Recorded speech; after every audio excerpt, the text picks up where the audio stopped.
Cease fire में भी America की हैसियत तय हो गई है। कहाँ अमेरिका कह रहा था कि हम होर्मुज स्ट्रीट से किसी के जहाज को नहीं जाने देंगे, लेकिन जैसे ही चीन ने कहा कि गलती से हमारे शिप को टच मत कर देना, क्योंकि हमारा एनर्जी का ईरान के साथ बड़ा डील है और हम वहाँ से शिप लेते रहेंगे, एनर्जी लेते रहेंगे, तेल गैस लेते रहेंगे, गलती से मेरे शिप को टच मत कर देना, नहीं तो उसका अंजाम इतना तुम्हें महंगा भुगतना पड़ेगा। अभी तो ईरान से पाला पड़ा है, जब चीन अपने पर आएगा तो तुम्हें कोई बचाएगा नहीं। और सोचिए, अब ईरान ने कहा है कि अब 5 खाड़ी देशों को भी हर्जाना देना पड़ेगा। सोचिए, ईरान अपने हिसाब से अब खाड़ी देशों को चला रहा है, होर्मुज स्ट्रीट को चला रहा है। सवाल है कि जब होर्मुज स्ट्रीट उसका है तो अमेरिका का क्या? दरअसल अमेरिका ने ईरान पर हमला ही इसलिए किया था कि 10-5 दिनों में निपटा देंगे, तेल पर कब्जा कर लेंगे, होर्मुज स्ट्रीट पर कब्जा कर लेंगे और दुनिया भर के शिप से हम टोल वसूलेंगे, कम से कम $20 लाख, $2 मिलियन एक शिप से। उसके बाद अब दुष्प्रचार फैलाया गया कि ईरान टोल ले रहा है, $2 मिलियन वसूल रहा है, जबकि ईरान ने साफ कहा है कि हम किसी भी अपने दोस्त के जहाज से जिसको हम आने जाने दे रहे हैं, चाहे वो रूस हो, चीन हो, भारत हो, हम उनसे कोई टोल नहीं ले रहे हैं, कोई $2 मिलियन नहीं ले रहे हैं। हाँ, अमेरिका के किसी दोस्त का जहाज जाएगा तो $2 मिलियन देना पड़ेगा, और अमेरिका इजराइल से जुड़ा किसी देश जो उसकी मदद करा उसका तो शिप ही नहीं जाएगा। सोचिए, आपको खाड़ी देशों से तेल लेना है या ईरान से लेना है? उसको जाना तो होर्मुज स्ट्रीट होकर ही है या आलमंदेब से ही जाना है। तो सोचिए, अब इस मामले में भी अमेरिका ने कहा कि नहीं, या तो सबके शिप जाएंगे या किसी के नहीं जाएंगे, मैं रोक दूंगा। ईरान ने कहा करके दिखाओ। अब वहां भी ये घुटने पर आ गए हैं, कहे कि नहीं, मैंने ऐसा थोड़ी कहा था।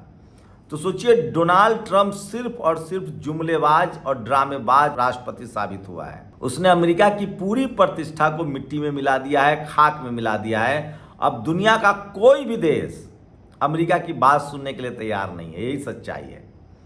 ईरान अब सबसे बड़ी जीत की तरफ बढ़ रहा है, होर्मुज स्ट्रीट पर उसका पूरा कंट्रोल है। अब कहा जा रहा है कि दूसरे दौर की बातचीत फिर से शुरू होगी 1 सप्ताह के अंदर। अभी तो 15 दिनों का सीज फायर है। ईरान ने साफ कहा है कि अगर हम पर अब हमला हुआ तो हम सीधे इजराइल पर परमाणु बम गिराएंगे। और ये जो डर, ये जो खौफ है अमेरिका और इजराइल की आंखों में, वो देखा जा सकता है।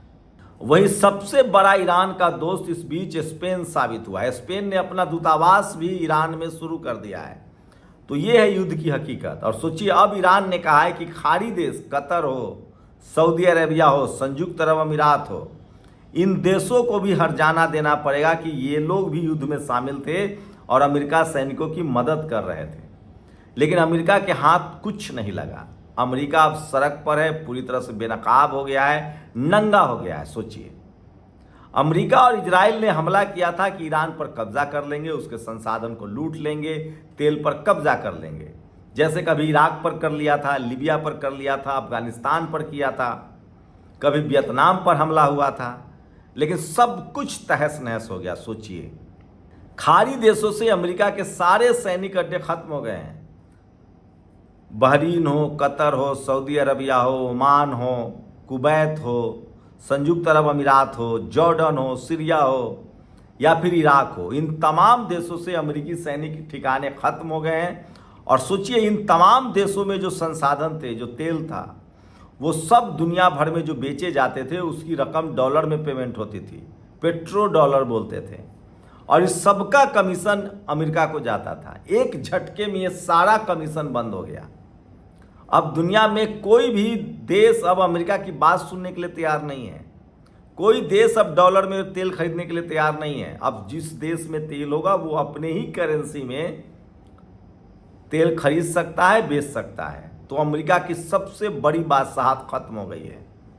सोचिए, अब उसको कितना बड़ा आर्थिक झटका लगा है कि वो दूसरे नंबर का इकॉनमी हो गया 31 ट्रिलियन के साथ, और चीन जो है वो 42 ट्रिलियन के साथ पहले नंबर पे आ गया है। ये तो पहला झटका है। दूसरा झटका जो हथियारों का है, अमेरिका का सबसे बड़ा बिजनेस हथियारों का बेचना था। सोचिए, दुनिया के लगभग देश अगर रूस और चीन को छोड़ दे, ईरान को छोड़ दे, क्योंकि ईरान से तो प्रतिबंध था, दुनिया के लगभग देश जो हैं वो अपने जो रक्षा बजट सबसे बड़ा बजट होता है उसका 75% हथियार जो है वो अमेरिका से खरीदता था। सोचिए, इसलिए दुनिया में सबसे अमीर देश अमेरिका माना जाता था, क्योंकि दुनिया भर के देश अपने रक्षा बजट का 75% हथियार जो है वो अमेरिका से लेते थे। एक झटके में वो सारा कारोबार ठप हो गया। अब अमेरिका के फाइटर प्लेन पर किसी को भरोसा नहीं है, और लोग फाइटर प्लेन अब क्यों लेंगे? फाइटर प्लेन खरीदो, उसमें तेल डालो, उसमें 2 पायलट बैठाओ, फिर उसको गिरने का डर है। उससे अच्छा है मिसाइल और ड्रोन। फाइटर प्लेन के जगह ड्रोन बनाओ, सस्ते ड्रोन बनाओ, लंबी दूरी तक मार करने वाले ड्रोन बनाओ। लेकिन अमेरिका के हथियार बेकार ही नहीं हुए, सबसे महंगे थे। अमेरिका सबसे महंगा फाइटर प्लेन बनाता है, अमेरिका सबसे महंगा ड्रोन बनाता है, और इसीलिए उसकी पूरी इकोनॉमी बैठ रही है, क्योंकि अब उसके हथियार कोई खरीदने के लिए तैयार ही नहीं है, क्योंकि ईरान ने उसके किसी भी फाइटर जेट को भले भाल नहीं छोड़ा। F-35 गिरे, स्पिरिट 2 बॉम्बर पर हमला हुआ, 16 गिरा, 18 गिरा, 15 गिरा, उसके सारे ड्रोन्स गिराए गए। उसका वायु रक्षा प्रणाली थार्ड, उसकी तो पूरी पोल पट्टी खुल गई। वो अमेरिका के युद्धपोत के रक्षा नहीं कर पाया। तो सोचिए, उसके सारे हथियारों की पोल पट्टी खुल गई इस 40 दिनों के युद्ध में।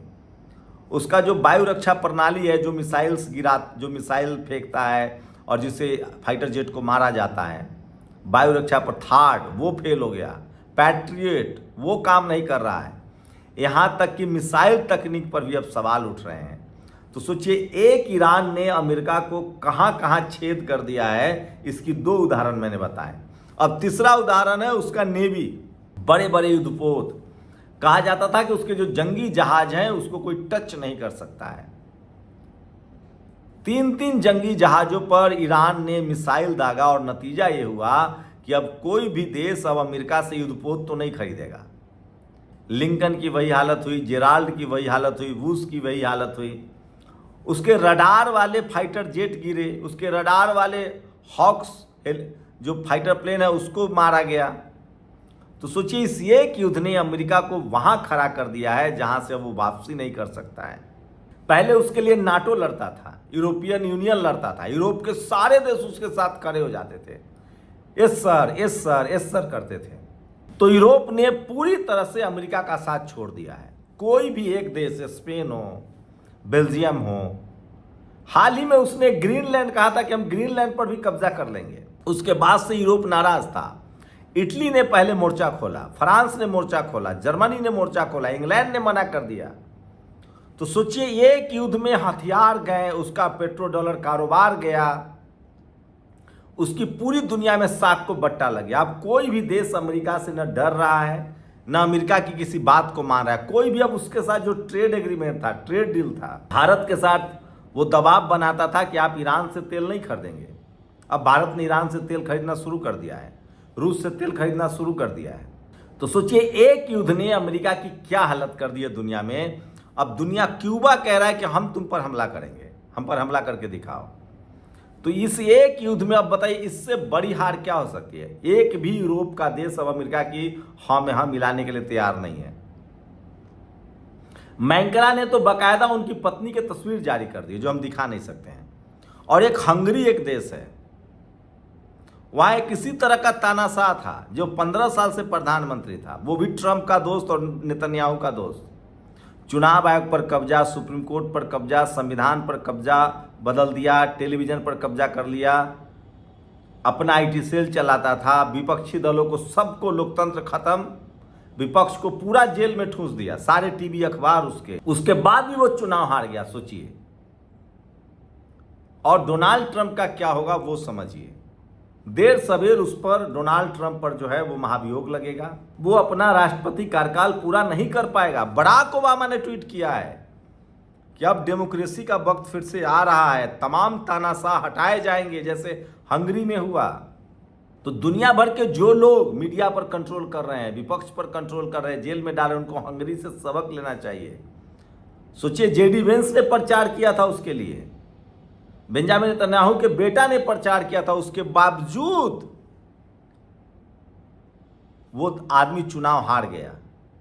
तो समझिए कि अन्याय का अंत होता है। अमेरिका की बादशाहत का अंत हुआ, अमेरिका की ठेकेदारी का अंत हुआ, अमेरिका की तानाशाही का अंत हुआ, अमेरिका की हिटलरशाही का अंत हुआ। और आज दुनिया जो है वो आज़ाद महसूस कर रहा है। दुनिया भर के देश अब राहत की सांस ले रहे हैं कि चलिए इससे पिंड तो छूटा। तो ये किया है ईरान ने। ईरान ने बिल्ली के गले में घंटी बांध दिया है और वह पूरी दुनिया में घूम रहा है। ये जीत है ईरान की, और इस वजह से अब फिलिस्तीन आज़ाद होगा, लेबनान आज़ाद है पूरी तरह से, इराक आज़ाद हो गया। पूरी दुनिया को एक तरह से कहिए तो अमेरिका की ठेकेदारी से ईरान ने निजात दिला दी है। आप अपनी प्रतिक्रिया जरूर दीजिए। शुक्रिया। दस्तक की आपसे गुजारिश है कि अगर इसको बचाना चाहते हैं तो नेशनल दस्तक को सब्सक्राइब करने के लिए रेड कलर के सब्सक्राइब बटन को दबाएं, फिर बेल आइकन की घंटी दबाएं। नेशनल दस्तक को बचाने के लिए बहुत ज़रूरी है कि हर खबर को शेयर करें, लाइक करें, कमेंट जरूर करें।